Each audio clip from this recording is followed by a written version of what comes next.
At the gallop! Ho!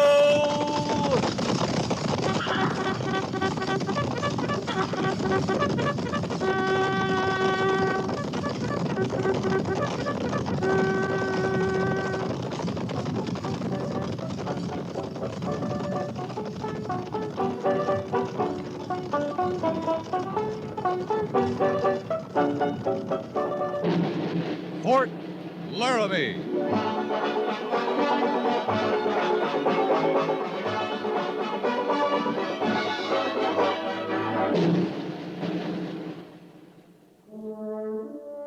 Fort Laramie, starring Raymond Burr as Kaptan Lee Quince.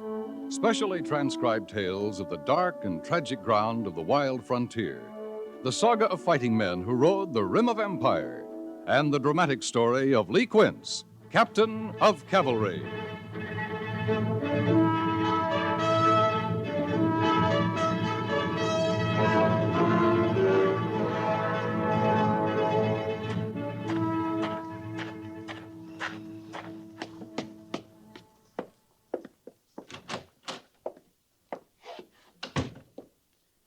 Lieutenant Syberts reporting as ordered, Captain. Oh, yes, Mr. Syberts. I have a special detail for you. Yes, sir?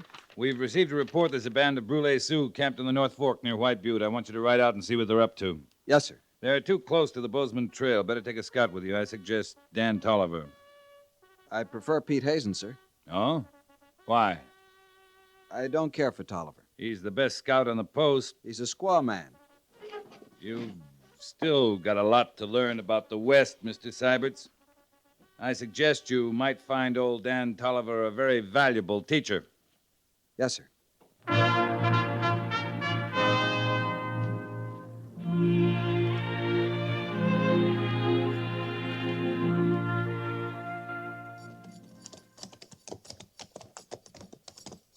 Yes, sirree, son.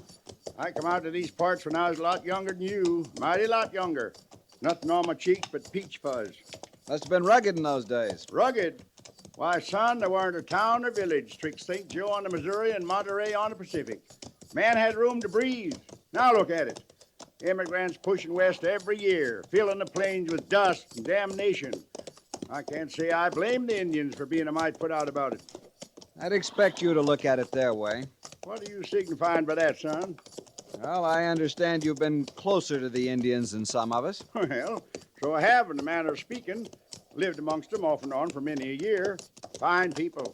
Decent people. I saw how decent they were up on the Powder River. Man doesn't look very pretty after they've been decent to him. What part of the state you call home, son? Pennsylvania. Mm-hmm. Well, how'd you feel if all of a sudden a lot of people started crowding into your hometown, moving onto the streets you live in, moving right square into your house, maybe? What'd you do? Well, I don't know. And I know. You'd throw them out, that's what. Well, this whole prairie belongs to the Indian. Yes, sir, it's his home. And he feels about it just the same way as you do about your home. It isn't the same thing. Well, it might seem the same to an Indian. That's ridiculous. Oh, wait a minute. What is it? Indian. Where? Down there in that draw. Oh, yeah. Hey, his horse is bucking. Yeah. Look. Well, first time I ever knowed an Indian to get thrown off his horse. Let's go. Huh? Come on. Yeah. Hey!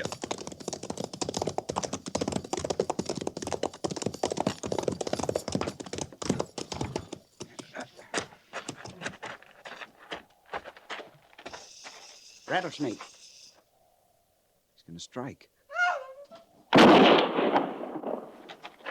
That's why our horse threw her. Yeah, that snake ain't going to be much use no more.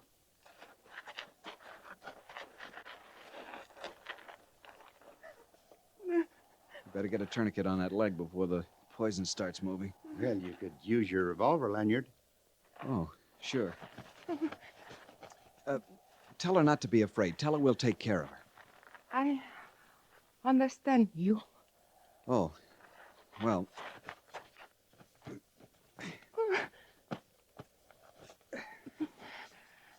There. It's got the blood stopped. Now, I'm going to have to cut your leg so I can suck out the poison. I'll try not to hurt you.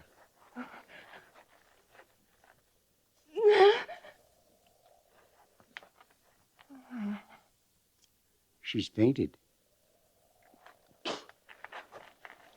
just as well. I had to make sure to get all that poison out. That Indian blood taste any different from regular blood? What are you talking about? Blood's blood. That's what I've been talking about. Help me get her over to my horse. Where are you taking her?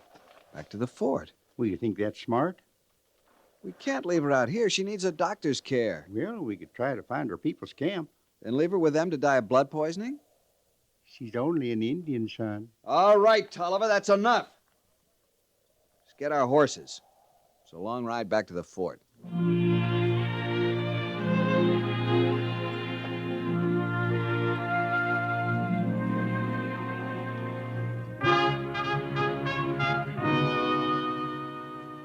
What you've done may have serious consequences, Mr. Syberts. What else could I do, sir? Look, from the Indians' point of view, you've kidnapped one of their women. Well, I suggested we ought to find her village captain, but the lieutenant said bring her here.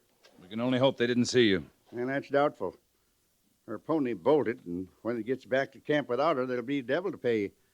She ain't no ordinary squaw. What do you mean? By the look of her clothes and the way she wears her hair, she could be the daughter of a chief. Lieutenant Syberts, we're here to keep the peace, not to commit overt acts of hostility. It was only an act of simple Christian charity. Lieutenant, you'll form a detail at once and return that girl to her people. But, sir, the doctor says she's got to stay in bed for at least a couple of days. Corporal of the guard, sir. Well, Post number 3 reports a party of Indians riding toward the main gate. how many? 50 or 60 of them, sir. What do you think, Dan? My guess is to come to parley. Hope you're right. Let's see what they want.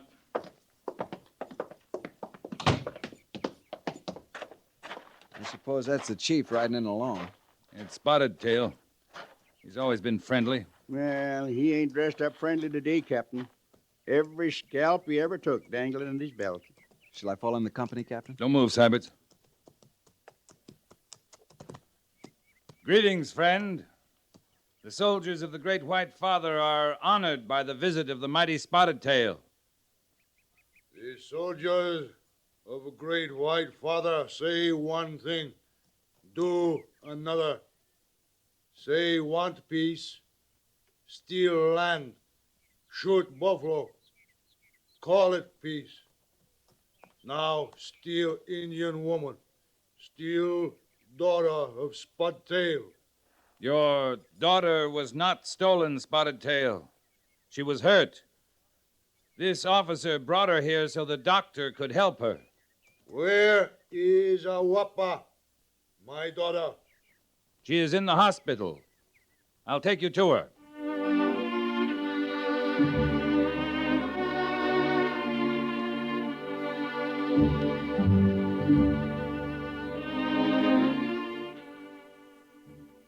It's true, my father.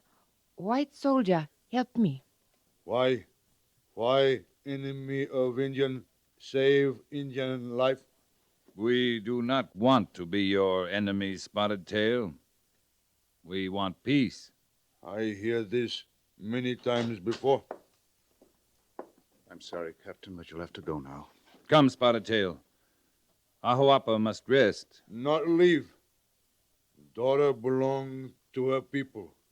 I take. But she can't be moved. I move.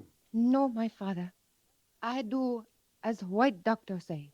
You come to the lodge of your father. Captain, I can't be responsible. Spotted Tail, hear me. Ahuapa will live. She will be well in a few days. If you move her now, she may die. So medicine man make my daughter well. Spotted Tail, you can pitch your lodge outside the fort until Ahuapa is well again. You can see her every day. Spotted tail not Asian Sea Indian. Is warrior. Must hunt. You can hunt around here. There's plenty of game. White soldier keep daughter of Spotted Tail in prison. My father wise chief. He know this no prison. Is hospital. These no enemy. They friend. Ahuapa here. Ahuapa stay here. Aye then. Be it so.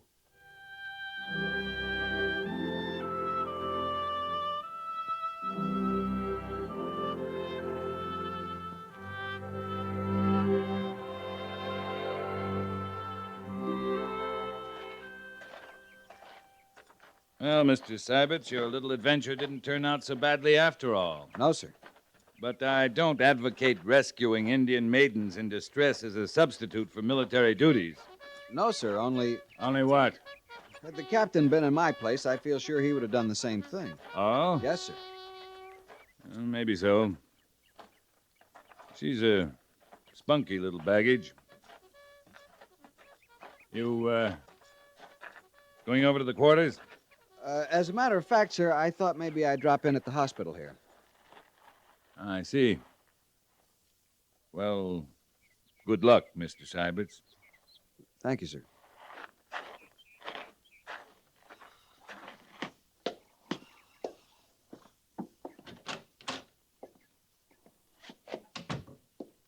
Morning, Doctor. Oh, Lieutenant Syberts. How's your patient this morning? Well, now, I have more than one, Lieutenant. How is she? Well, now, by a curious coincidence, she was inquiring about you this morning. About me? Yes. She asked me to send for you. Why? Now, why don't you ask her? She's quite well enough to talk to now.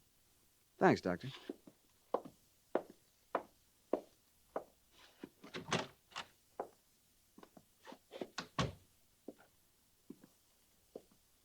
Morning, ma'am.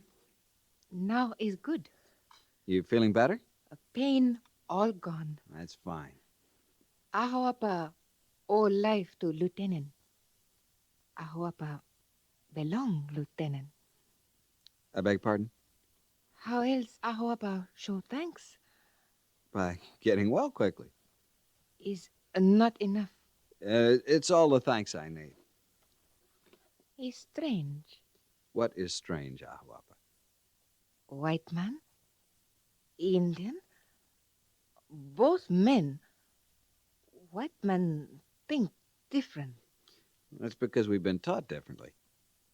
Ahoapa like way white man think. You teach Ahoapa think this way, That's quite a large order. but you do. First, you teach Ahoapa speak white man tongue. You speak English very well. Not good, Ahoapa think. You teach better. I'll be glad to try. Good. You begin now. I don't know where to begin. How does Lieutenant call himself? Me Ahoapa. What lieutenant? Oh, my name is Syberts, Richard Syberts. Richard. Good. See? Ahoapa learn first important English word.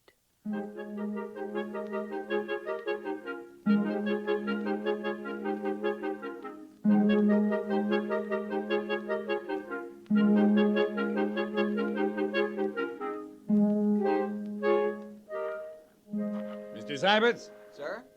Mr. Syberts, I may be mistaken, but I don't believe I saw any change in the order of the day. I beg pardon, sir? Since when have sash and plume been indicated as proper dress for the officer in charge of guard mount? Oh, well, it isn't, sir, but I thought it might be good for the morale. The morale of whom? Why, the men, sir, naturally. How's that, Lieutenant? Well, sir, it also occurred to me that it might make a good impression on the Indians around the post. They put a lot of stock in their own headdresses and ceremonial regalia. I thought it might be a good idea to show them what our dress uniform looks like. Lieutenant Syberts, the only Indian who witnessed this guard mount was Ahuapa. I'd noticed that, sir. And had you noticed that each time you are the officer of the day, she is here on the parade ground to watch you change the guard? Well, sir, I guess she's interested in soldiers, sir. Soldiers? Or a certain soldier? I wouldn't know, sir. I believe you're off duty now. Yes, sir? Then, Lieutenant, I suggest you shouldn't keep the lady waiting. Yes, sir. Thank you, sir.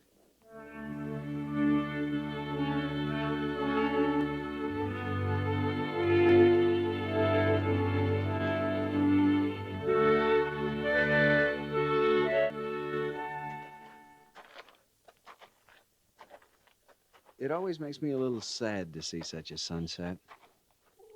So beautiful. My people say they not wish to die, and each evening Great Spirit must fight with it. until it died bloody death. And only when it scalped will night come. Warrior may sleep, gain strength to meet new day. My people say the sun is a handsome god who rides across the sky in a golden chariot, forever chasing the beautiful goddess who is the moon.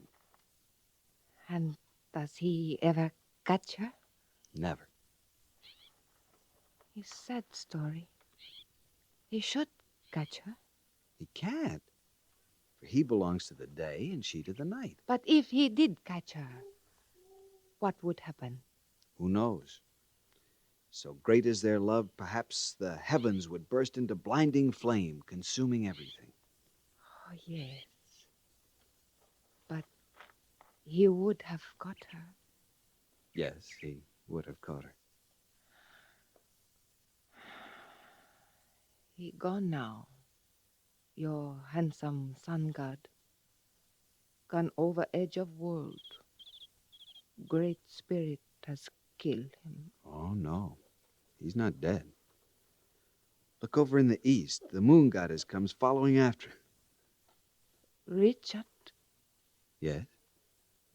I am that moon goddess. You are that god of sun. And I follow you always. And never may I catch you. No. No, I won't run away over the edge of the world like the sun. I'll stay here with you. Always. Always. You're not afraid of blinding flame that consume everything? I'm not afraid. Then I'm not afraid.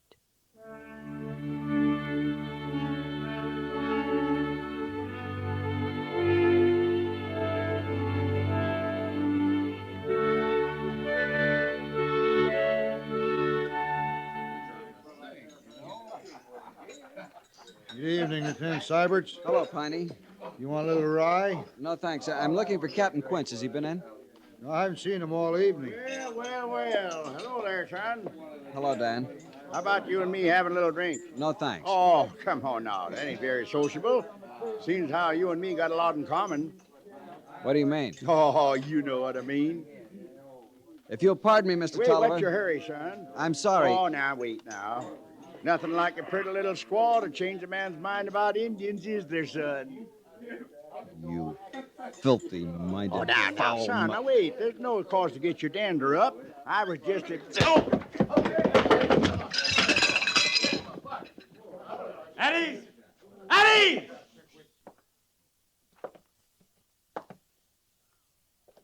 Now, what's this all about? Captain Quince, you ought to take better care of this young man of yours. He seems mighty touchy. Mr. Syberts, you're aware of the regulations covering the conduct of officers in uniform? Yes, sir. Only... You'll consider yourself confined to quarters until further notice. Yes, sir.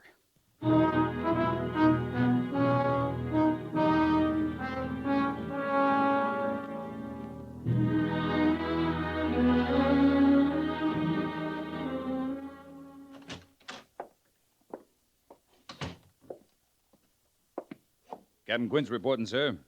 Good morning, Lee. I hear you refereed a little scuffle over at the Sutlers last night. Why, yes, sir. One of our officers fighting a civilian. Well, Major Daggett, as far as I can see, he was provoked. Did Dan Tolliver attack him? No, sir. Tolliver was taunting him about the Indian girl. Sybert's in love with her? Apparently. Well, his love affair will have to wait. We've got more important things to worry about. That's why I sent for you. Yes, sir. Just got a dispatch from Fort Kearney. Some idiot Kansas militia outfit attacked a Cheyenne village last week. But we have a treaty. We're at peace with the Cheyenne. Apparently, it didn't mean a thing to those brave civilian soldiers.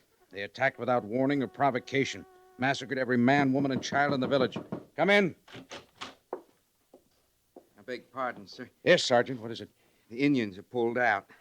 They was there last night, but this morning there ain't a single teepee down by the river. Just a couple of stray dogs. They got the news quicker than we did. They always do. A party of Cheyenne is killed and the Sioux take to the warpath. We may have a general uprising on our hands.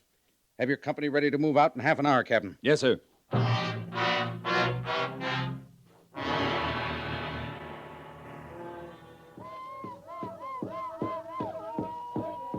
It's not good for daughter of chief to be tied like prisoner.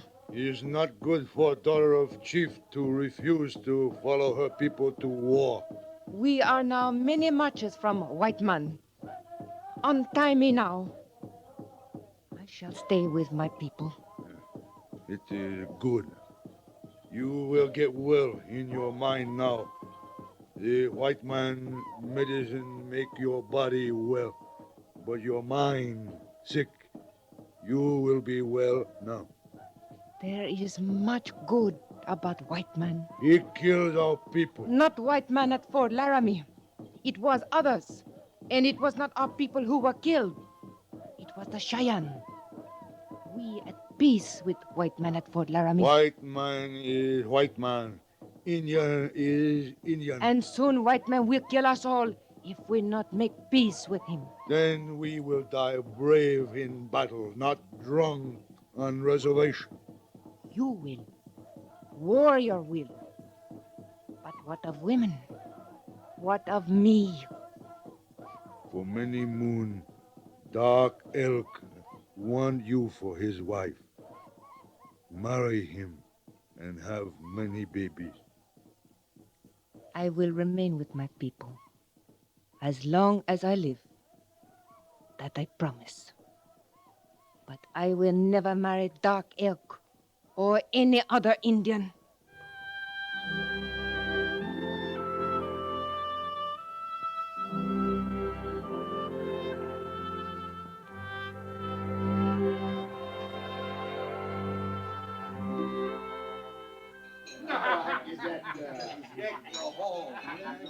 Another glass of punch, Major? Captain Quinn? Thank you, Mrs. Davenport. On Christmas Eve? Why not? Thank you. Well, Merry Christmas, Lee. Merry Christmas, Major.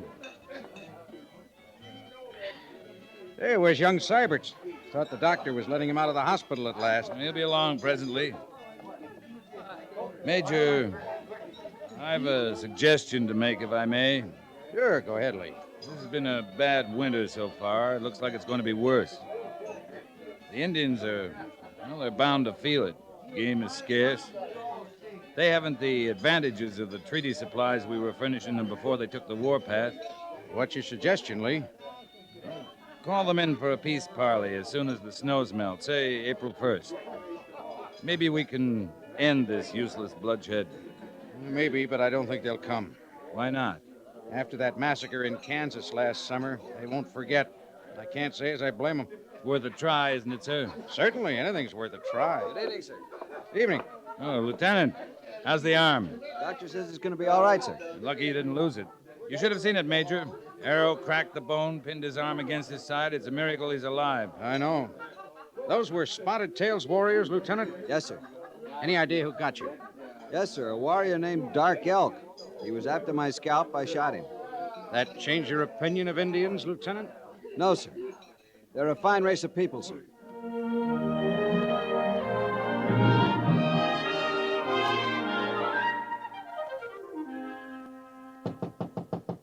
Come in. Beg pardon, sir. Yes, Lieutenant. What is it? Party of Indians approaching the post, sir. War party? No, sir. Women and children along with the braves. Yeah, maybe we'll have a peace parley after all. Let's go out and meet them. Oh, where's Captain Quince? Right outside, sir.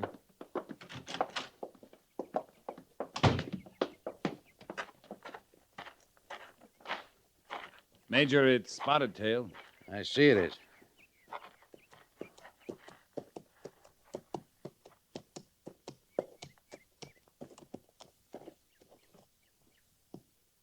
Greeting, soldiers of the great white father. Greetings, brave Spotted Tail. I come in peace and in sorrow. What sorrows the mighty chief of the Sioux? My daughter, Awapa, has gone beyond the sunset to join the Great Spirit. She's dead? The soldiers of the great white father join in the sorrow of Spotted Tail. The winter was long and cold. There was little to eat. A fever came to Awapa and would not leave her until at last she left me forever. But before she fell into long sleep, she asked two favors. One I can grant, the other I must ask of you. And what are those favors, Spotted Tail? She asked me to make peace with a white man. I have come to make peace. It is good, Spotted Tail. And what is the favor you must ask of me? Awapa love white man. Awapa say if she cannot be with white man in life, then she wish to be with him in death.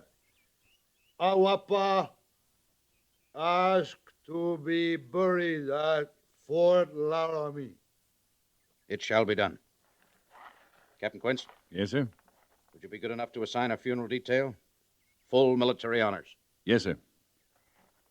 Lieutenant Syberts? Lieutenant Syberts, Sir. take charge of the detail. Yes, sir.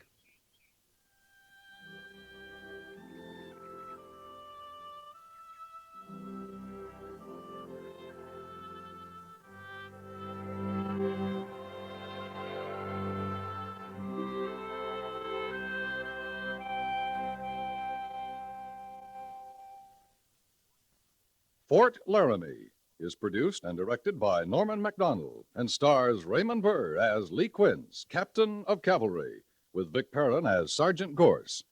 The script was specially written for Fort Laramie by William N. Robeson, with sound patterns by Bill James and Ray Kemper, musical supervision by Amerigo Marino. Featured in the cast were Harry Bartell, Jack Moyles, Lillian Baeff, Ralph Moody, John Daner, John Stevenson, and Don Diamond.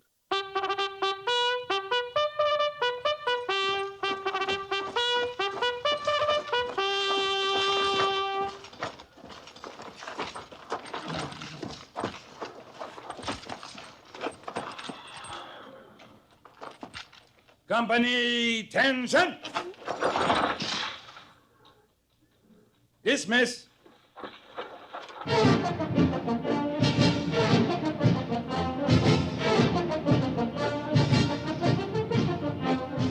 Next week, another transcribed story of the Northwest frontier and the troopers who fought under Lee Quince, Captain of Cavalry.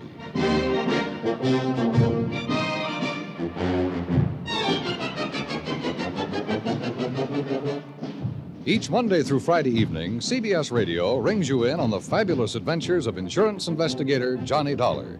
Just by decoding the cryptic items in his expense account, you'll learn how a dime spent in a phone booth can lead to a scene of the wildest suspense. Then on to a sum spent for an airplane ticket or an item for a new shoelace, and again you'll find yourself smack in the middle of a thrill-packed situation. Each new adventure moves the story forward to its dramatic payoff when Johnny Dollar solves yet another case of arson, fraud, or murder. Every Monday through Friday night over most of these same stations, hear yours truly, Johnny Dollar.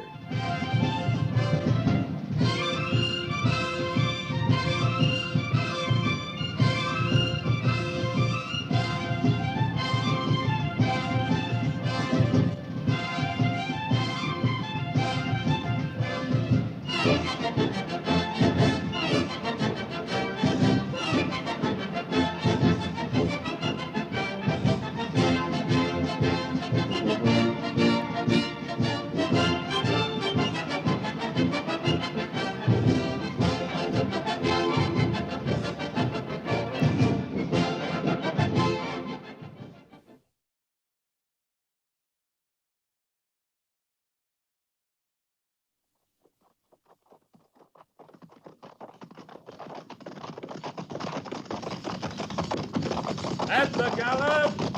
Ho!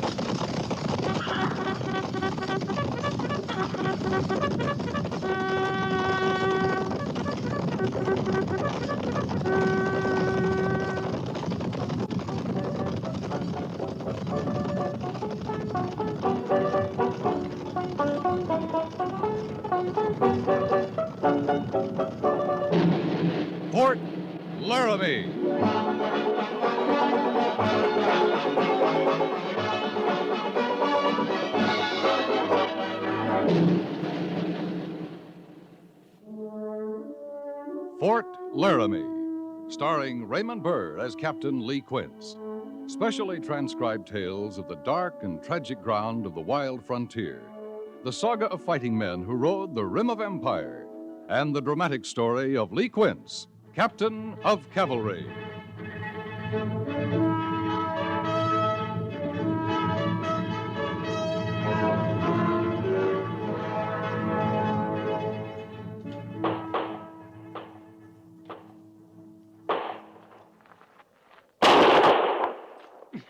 You see that, Monk?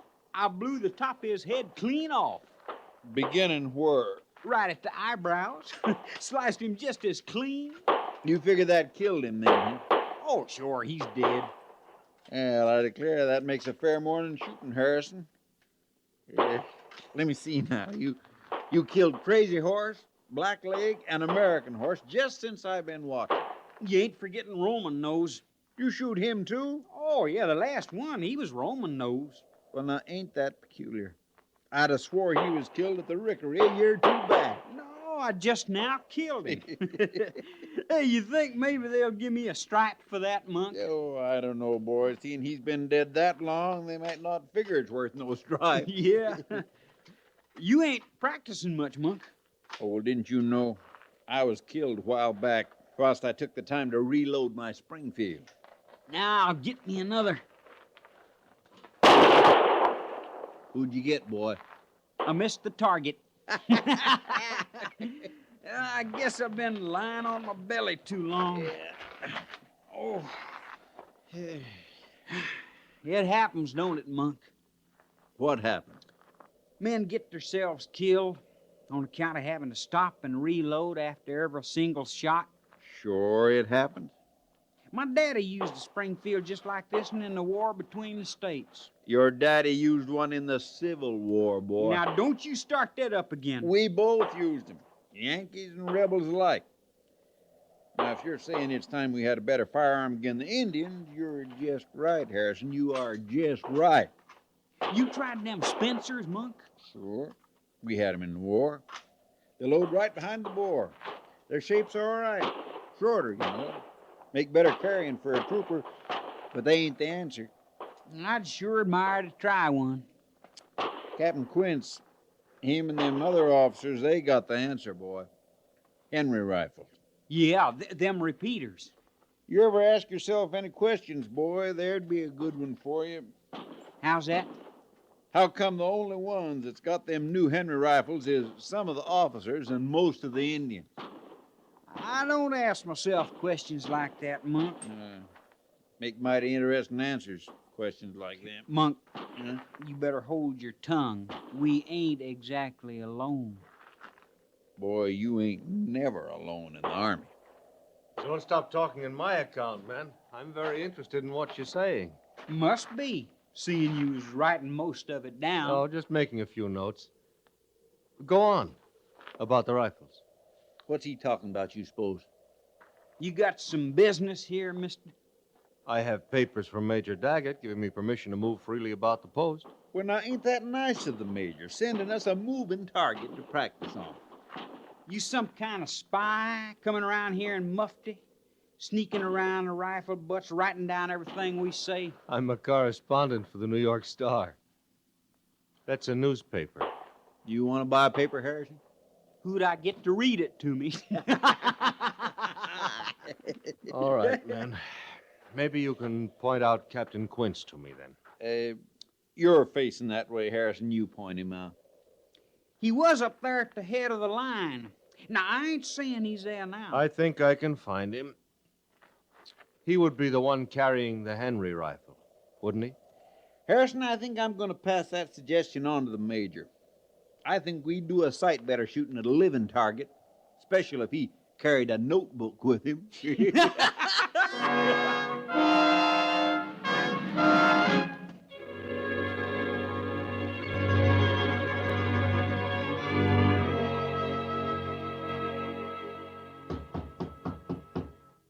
Yes? Captain Quince? That's right. You're sure you are Captain Quince? Something on your mind, mister? Uh, I'll just take your word for it. I don't think I can walk anymore. Oh. My name is Harkness, David Harkness. I'm a correspondent from the New York Star. That is a newspaper. Yes, I know. Did you walk out from New York, Mr. Harkness? It feels like it. I think I have just been initiated into the Army, Captain. Initiated? Mm-hmm. The major told me I would find you on the firing range. I walked there. A sergeant said you might be at the cavalry stables. I walked there. From there, I walked to the saddlery on someone's advice, then to the corral, then to the post office. And finally here to old what is it? Old Bedlam. Old Bedlam. I think maybe your men wanted to be sure I had a long walk. Mm-hmm. The men wanted to know who was listening in on private conversations, writing down what they said. I told them who I was. After you made your notes. That's right. The major gave me a free hand on the post. Guess I used it a little too freely. I didn't mean any harm, Captain. Men will talk freer once they know you and trust you. Well, then you don't have any objection to my talking with the men. No, not if they don't. Oh. Captain Quince, one thing I overheard, bothers me. Can I ask you about it? Go ahead. At target practice on the firing range, those men are still using single-shot Springfields. Them and a few Spencer carbines. Now, the men say they're outmoded. They are. The men are not issued Henry rifles? We don't have them to issue. But some of the officers have them. Am I right? Some of us. I have one. You have one, but your men haven't. Mr. Harkness, my men make $13 a month. They can't afford to buy Henry rifles. You mean to say you bought yours, Captain? Like the rest of the officers who have them at the sutler's store. Well, shouldn't the Army equip itself with the best possible arms? Of course it should, but guns cost money, Mr. Harkness. So far, we can't afford the kind of guns we need. Well, now, in Washington, they talk of nothing but appropriations for the Army in the West. Talk doesn't send us any guns. Well, these Henry rifles, they are to be had. I mean, providing the Army gets the money to pay for them, they're not in short supply. A lot of the Indians have them, Mr. Harkness. I heard that, too. I couldn't believe it. I've seen it. How do the Indians get them? Who in the world would sell guns the Army needs to the Indians? Oh, renegade whites, traitors, kind of men who get rich on other men's blood. I am a long way from home, Captain Quince. It's another world. I've got an awful lot to learn. You never stop learning out here, mister. Well, Captain, I'm here for a month. Can I learn enough in that time to give me a fair picture? Well, you got a good start. You admit you got a lot to learn.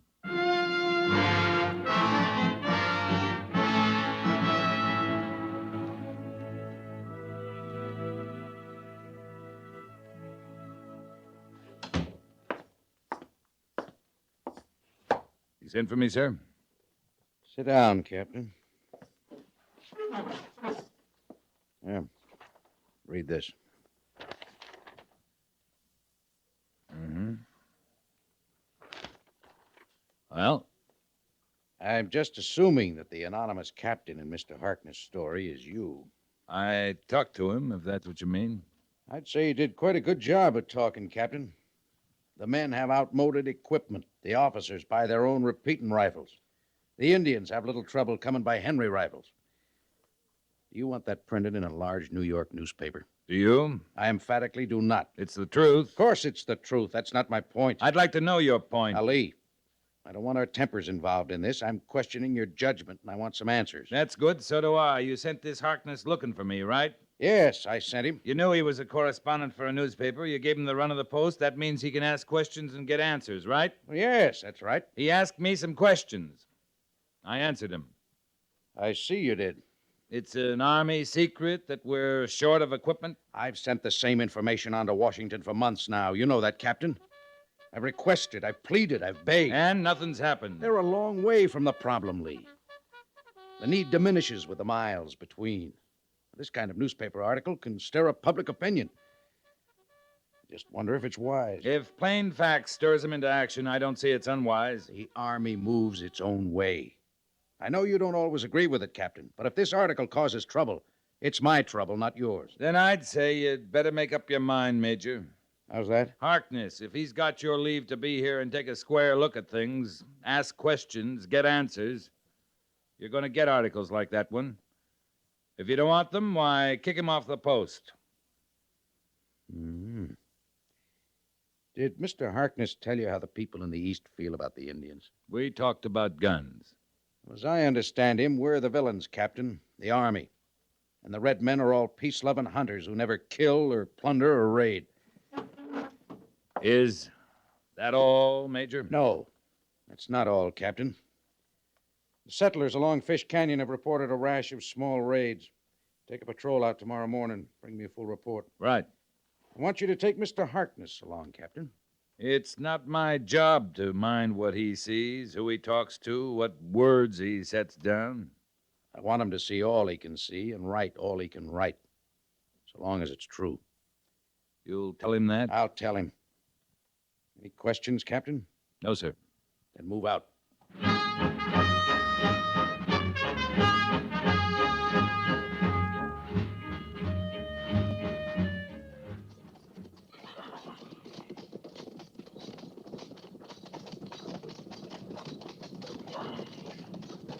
Well, how you riding, Mr. Harkness? If I join the Army, Captain, I put in for the infantry. The other day, when you were walking, you wanted a horse. Yeah. I'm hard to please. You're human. How long will we be out, Captain? Well, it depends on what we find and who we find.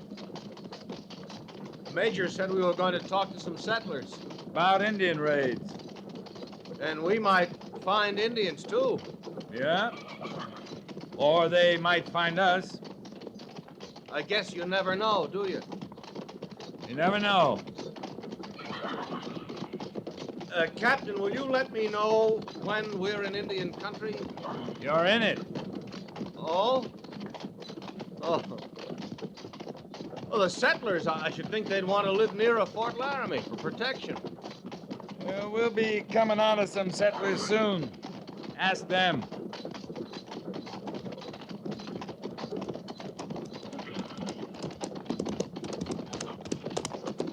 That was a deserted cabin along the creek, Captain. No Indian signs around. What about the calendar place, Mr. Syberts? Straight ahead, sir. Fish Canyon. Straight ahead? How far, Mr. Syberts? I'd say about 2 miles, sir. Fine. Mr. Calendar's the one I was telling you about. I remember, Mr. Syberts. Oh, you know Mr. Harkness? We met last night. Lieutenant Syberts was a big help, Captain. That so? I didn't do much, really. What do you mean, Lieutenant? Those diaries of yours gave me a lot of valuable background. Diaries, Mr. Syberts? They're not much, sir. Well, it just gives me something to do sometimes. I'd like to read yours sometime, Captain. I'd have to write it first. You don't keep any written record of your experiences out here? No. Well, I think there'd be a lot you'd want to remember, Captain. Well, there's more I want to forget. 2 miles, Mr. Syberts? 2 miles, sir.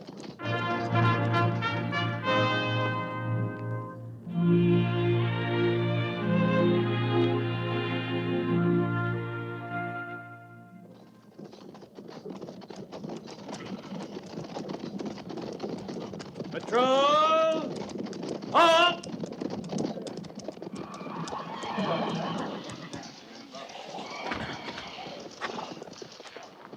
You want to meet a settler, Mr. Harkness? I sure do. Well, climb down then. All right. Oh. Ooh. It looks quiet enough here, Mr. Syberts, but keep an eye alert. Yes, sir. Sergeant! Yo. Sergeant, take Harrison and Monk, circle back by the barn, those sheds near the wash. Check the area for Indian signs, report back. Yes, sir. Harrison, you. Monk, come on, follow me.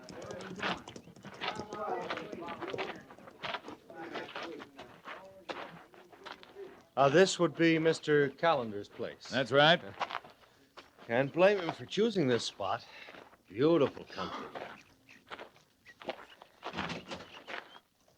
That's as far as you go. No need for the rifle, Mr. Callender. I'll be the judge of that. I have no use for the Army. Said so the last time. Say it again. Now get off my land. Guess you haven't been raided along here.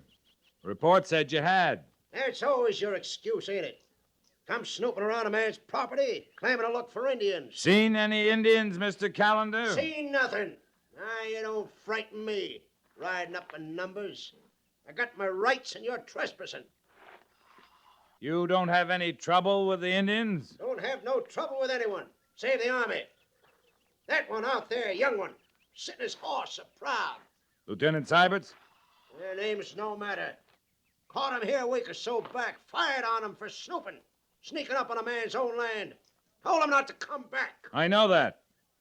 That one more bar you wear don't make you any more welcome. You're still the Army. Heard enough, Mr. Harkness? No, I haven't. The Army is out here to protect people like you, Mr. Callender. Now, what have you got against that? I tell you, if you're too dumb or too greenhorn to know, there was no trouble out here till the Army came. Red men are all right. You know how to deal with them. You better stop him where he is. That's far enough, Sergeant. You all right, Captain? You find anything, Sergeant? No damage, Captain, but a lot of horses was here, back by the corral. They're fresh marks, sir. Got a lot of neighbors, have you, Mr. Callender? All I need. We didn't come on any settlers on our way here, Captain. You heard him say it, Mr. Harkness. Red men are all right. You know how to deal with them. Guess maybe Mr. Callender knows how. You're getting off my property now? Thanks for the help, settler.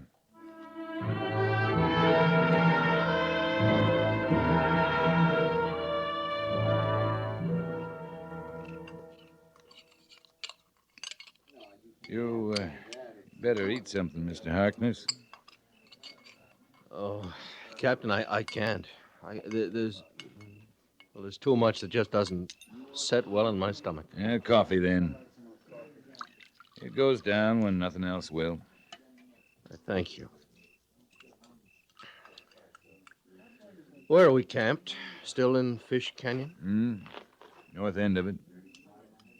We did a good job of covering the canyon today. And tomorrow? Well, we'll head back to Fort Laramie and report to Major Daggett. 5 families slaughtered. And that's your report, isn't it? That's about it. How do I do it, Captain? How do I show what I saw today to the people back east? I don't know your job, Mr. Harkness. If I can write it just as I found it, maybe it'd jar them out of their complacency. Persecuted red men, peaceful hunters. Oh, they're nothing but savages. They're butchers. These Indians, yes. What do you mean? And I'll tell you, I saw a slaughter once, the remains of one. 80 men, women, and children huddled beneath a flag that was supposed to give them immunity. But they were killed anyway. Ridden down, slaughtered, hacked, shot. Indians don't put much value on human life, do they? This was white men's work, Mr. Harkness. White men's? White Army men. You saw this happen? Yeah, some of us were sent out after it happened to move the dead to burial grounds. Yeah, a savage is a savage, Mr. Harkness. Color of his skin's no matter. I'll try to remember that, Captain. Once you see it, you don't forget. Now, what about a man like Callender? Indians have been at his place, too. Yeah, we think so. But he wasn't killed. His cabin still stands. Could be he trades with them. Horses, grain. Henry rifles. Might be. Well, if you thought he did... I'd have to know he did, Mr. Harkness. Yeah, you would, wouldn't you? The day of riding ahead. You better get some sleep.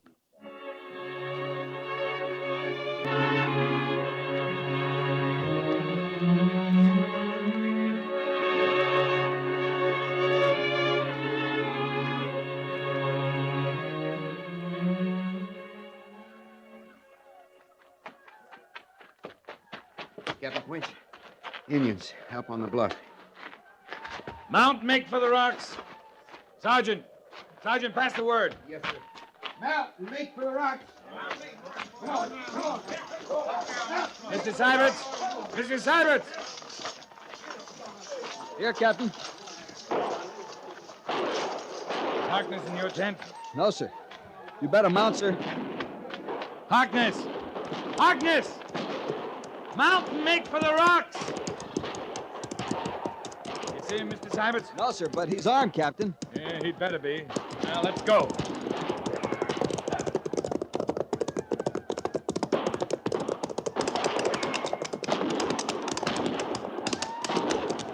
Dig in and fire!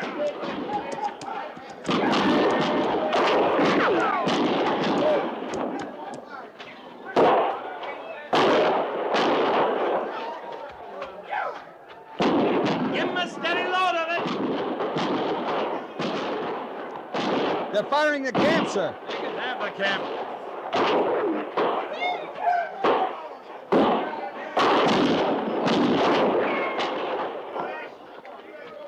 Any sign of Harkness, Captain? I'm looking at Indians right now, Mr. Syberts.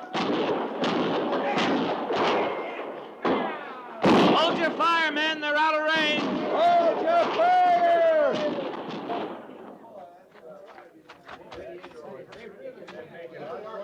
Well, let's see how we stood up, Mr. Syberts. Right, Captain. You all right, Harrison? Captain, I'd like to wake up this way every morning. That's the prettiest sight in the world. Indians riding away from you. Ain't that right, Captain? Yeah, just right, Monk. I'll look on ahead, Mr. Syberts. You check the other way. Yes, sir.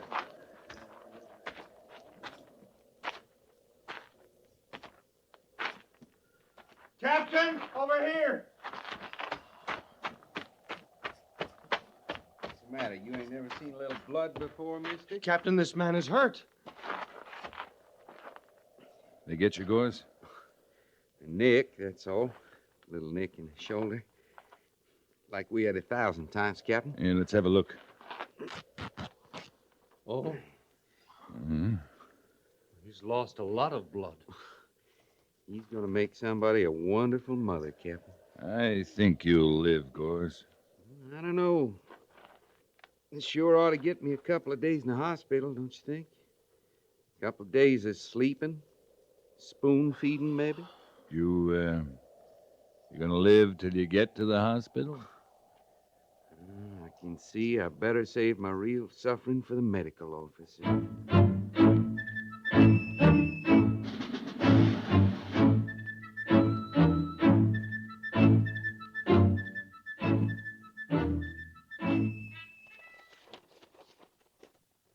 Well, Captain? What do you think of it, Captain? What's it supposed to be? Oh, the account of the raid on our camp at Fish Canyon. Yeah. Reads like the Battle of Bull Run with Indians. Well, I colored it a little. You I counted guess. 100 Indians, Mr. Harkness. I saw maybe 20. Well, I did that on purpose, Captain. You And see. Sergeant Gorse got a flesh wound in the shoulder. He didn't die a hero's death like the sergeant in your story here. Don't you see, Captain? The people back east, the people in New York and Washington, they've got to be blasted out of their beliefs. With lies about a pitched battle that never happened? Well, you think they'll pay attention to the story as it really happened? You think that'll get you the guns and the equipment you need? I don't know, Mr. Harkness. I don't know your business. When you came here, you said you wanted a fair picture of the West. I still do. You're getting it. We got settlers who get massacred. Well, like the 5 families you saw in Fish Canyon. We get settlers like Mr. Callender who don't. We got red men who slaughter innocent whites, and we got red men who sit down at treaty tables and try to make peace. Well, all that doesn't make exciting reading, Captain. It makes life and death out here. You're quite a realist, aren't you? I live here, Mr. Harkness.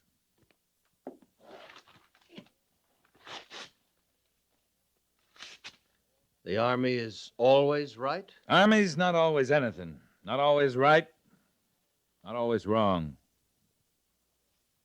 You tore up the story, I didn't. Well, I'm right back where I started, Captain. Are you? I've still got a lot to learn. And it's still a good sign. If you want it.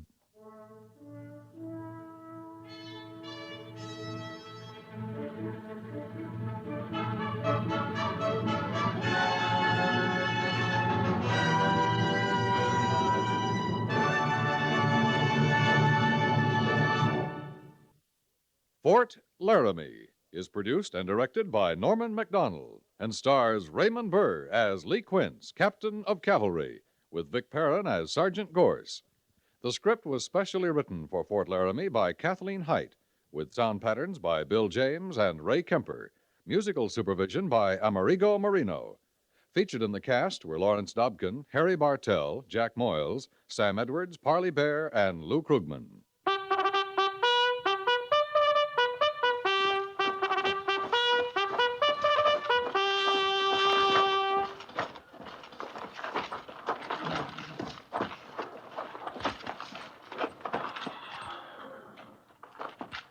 Company, tension! Dismiss.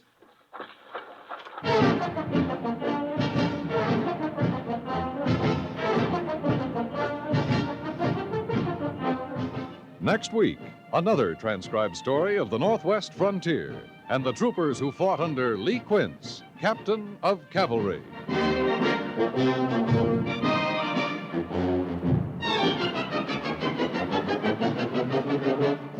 Many people who should know better sometimes use their automobiles to take out whatever is bothering them on other people. Keep this in mind.